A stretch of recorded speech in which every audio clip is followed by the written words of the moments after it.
Hi, welcome back to Vamerchel Digital Creations, and in this video, I will show you what's inside our updated printing business pricing calculator.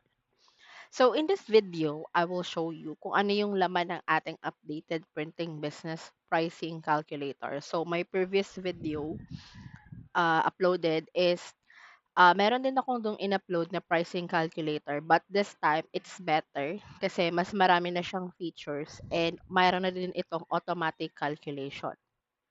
So, ano bang laman nitong ating printing business pricing calculator? So, these features, pricing calculator for single product and multiple product. So, pwede kayong mag-compute dito ng single product only or multiple products at the same time. Pwede din kayong makapaglagay dito ng list of materials for your printing business products. And also, we have here automated visuals. Ano ba yung automated visuals? Meron na tayo ditong summary and then cost breakdown.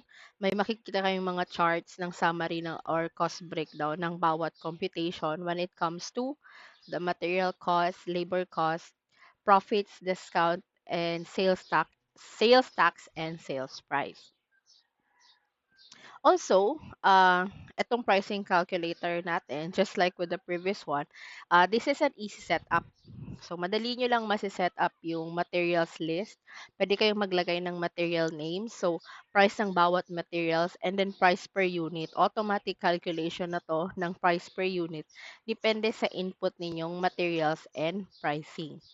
And also, madali nyo din masi-set up yung cost and profit.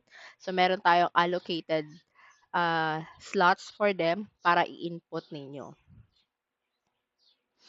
And so that's it. So let's continue. I will show you kung ano ba yung laman kapag nag-avail kayo ng ating printing business pricing calculator.